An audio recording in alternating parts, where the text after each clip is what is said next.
menghadapi ini semua, apa kampus masih relevan? Selalu mahasiswa bilang, Pak, saya kan bisa dapat materi di ini dari YouTube ya. Ternyata waktu itu ada profesor ya, yang menarik dia. Dia kalau ngajar di kelas atau ngajar online itu, ngajar di kelas ya, itu sedikit yang datang ngajarnya gitu. Tapi ketika dia tutorial, banyak yang datang. Terus dia nanya ke masnya, kenapa kok kalian di kelas biasanya cuma datang 7, 10, kalau pas lagi diskusi tutorial kok banyak 20-an gitu. Nah bilang, Pak, kalau untuk materi yang Bapak ceritakan tuh di YouTube udah banyak, Pak. Saya bisa cari-cari orang lain. Tetapi kalau tanya jawab tuh saya nggak ada di YouTube, itu nggak bisa saya tanya jawab dengan yang memberikan presentasinya itu kadang-kadang ngejawab, kadang-kadang nggak. Nah yang dibutuhkan ini sebetulnya bukan masalah ininya ya, tapi kurasi mengurutkan materi. Kalau saya ingin belajar cyber security gimana Pak? Oh kamu belajarnya apa? Networking, application, urutannya ini. Nah kampus masih relevan. Ya, kampus masih relevan. Nggak bisa itu misalnya programming in 21 days ngambil dari buku, itu masih belum. Ya, jadi ada kampus tuh masih relevan karena ada fungsi kurasi, mentoring gitu ya. Sebenarnya jadi yang membuat kampus bagus itu apa ya dengan era yang ke depan? Apakah kurikulumnya, dosennya, infrastruktur, layanan, alumni atau apa? Wah saya mau di ITB, kenapa? Nanti temennya orang-orang juga pengen ke Harvard tuh karena alumni orang-orang Harvard, Stanford juga sama.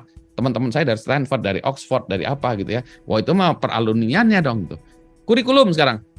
Kalau kurikulum mah kita bisa adopsi dari luar negeri, download aja selesai kan ya sebetulnya.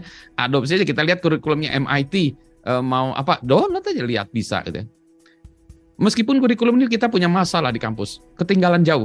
Kalau saya di kacamata pakai topi industri, saya tuh susah ngambil ini ya. Sebagai contoh, Pak Budi, tolong ada nggak developer yang bisa programming untuk membuat cryptocurrency atau NFT dari kampus Pak Budi? Nggak ada. Ada kuliahnya nggak tentang membuat NFT di kampus? Nggak ada, saya bilang gitu. Nggak ada. Wah, kenapa nggak ada Pak Budi? Kok nggak bisa? Karena kurikulum itu tidak mudah diubah. Nggak boleh ngubah kurikulum hari ini, delay besok tempe gitu kan, bubar jalan semua, materinya harus dikembangkan, harus dipikirkan segala macam. Nah itu ya, jadi kita itu sangat ketinggalan di kampus memang. Ini challenge-nya, dan kita punya batas waktu yang sempit, cuma sekian tahun untuk ngajarkan semua, nggak mungkin di-cram semua. Yang kedua, materinya juga kadang-kadang sekarang ini kita masih kaku, masihnya cuma PPT di online kan, nggak ada yang format baru. Ada nggak sekarang saya mau lihat kuliah dengan format 3D? Metaverse. Jadi kalau orang main kimia atau orang kedokteran dilihat, sebentar, ini jantung tuh kayak gini, lihat dari sisi sininya, dari sisi belakangnya. Nah, itu sangat menarik sekali gitu ya, dalam format 3D. Saya kemarin ngelihat video-videonya Adam Savage yang Mythbuster itu ya, di dunia, di TV-nya 3D ini, di dunianya Horizon Metaverse itu, ngelihat bagaimana dia menjelaskan tentang asap. Asap itu sebetulnya ada ininya nggak ya, ada asap itu ada weight-nya nggak, bisa jatuh nggak, kok asap kayak di atas itu dia ada bobotnya nggak. Nah dia tuh mengeksperimenkan di situ di dalam tabung gini. Wah saya jadi lihatnya tuh enak. Kalau hanya kayak gini aja tuh nggak ngeh, tapi begitu saya masuk ke ininya, saya bisa ngelihat mejanya, bisa lihat kiri kanannya, menarik. Salah satu solusinya ya kerja praktek, pelatihan di luar. Ini kurikulum ya. Nah bagi saya yang sangat penting ini dosennya, pengajarnya. Inti dari kampus itu menurut saya dosennya ini. Makanya kalau kampus itu berebut cari dosen yang hebat. Di luar game gitu, cari dosen yang hebat yang di kampus. Bukan yang sekedar kurum. Kalau pesantren juga kiainya yang dilihat. Nah ini yang menurut saya yang jadi utama ya. Makanya kampus berebut. Ayo ngajar di sini yang hebat. Kebanyakan dosen-dosen saya, sorry to say, itu nggak bagus-bagus. Orang yang bagus-bagus keluar, dosen itu hanya sisa-sisa. Wah, nggak benar ini. Dosen itu harusnya yang terbaik, bukan yang sisa-sisanya gitu kan ya menurut saya ya.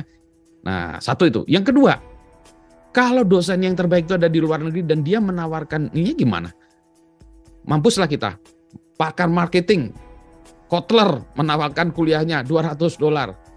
Hancurlah dosen di Indonesia bersaing dengan dia. Sekarang kita masih punya barrier ya. Oh dia masih bahasa Inggris. Anak-anak di Indonesia banyak yang di daerah terutama masih belum bisa bahasa Inggris. Jadi dia masih cari dosen yang bahasa Indonesia. Tapi dengan ada AI itu dipecahkan, dosennya ngomongnya bahasa Inggris langsung ditranslasikan dalam bahasa Indonesia. Mampus kita.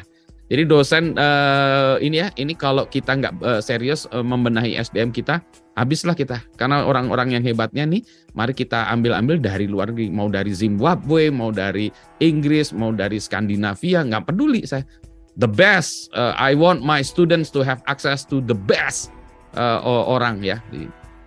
Infrastruktur, nah ini juga ternyata penting juga. Kenapa? Ini dulu saya ke kampus kenapa? Karena di rumah saya nggak punya komputer, di kampus ada komputer. Sekarang mahasiswa komputer di rumahnya itu jauh lebih bebas di kampus. Ngapain kampus komputernya lelet kecil-kecil, komputer di rumah i7 gamingnya, wah. Internet di kampus ngos-ngosan. Orang-orang mas saya di rumah aja Pak, internet saya lebih cepat. Nah itu ya yang jadi kita harus membuat sesuatu sih. Kampus langganan jurnal di rumah kita nggak bisa. Jurnalnya berapa harganya? $10.000 tuh per tahun. Oh, nggak bisa. Kampus bisa langganan. Saya butuh jurnal ke kampus lah ya, atau online ke kampus. Yang nggak ada lagi kalau ada peralatan khusus, misalnya simulator, bahkan 3D printer pun di rumah belum lazim sekarang ya. Oh saya masih ke kampus karena Pak di sana ada 3D printer, ada laser cutter, ada.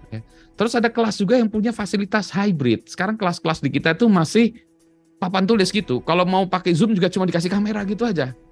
Terus orangnya, dosennya jauh, layarnya nggak jelas. Aduh, benar-benar nggak ini ya. Jadi kampus ini infrastrukturnya sekarang masih sangat miskin ya. Dan yang terakhir, kampus ini harus terbuka inovasi 24 jam. Banyak kampus yang menutup fasilitasnya. Hanya ngadain kuliah-kuliah aja. Padahal kampus itu tempat untuk di-abuse mahasiswa untuk menghasilkan inovasi. Lihat aja inovasi-inovasi di luar negeri itu yang munculnya dari kampus-kampus. Kenapa? Karena si inovator-inovator ini nggak punya duit, nggak punya uang untuk cari internet. Jadi dia meng-abuse internetnya kampus, ruangan kampus untuk menciptakan inovasi. Begitu mereka sudah mampu keluar. Nah, kampus harusnya bisa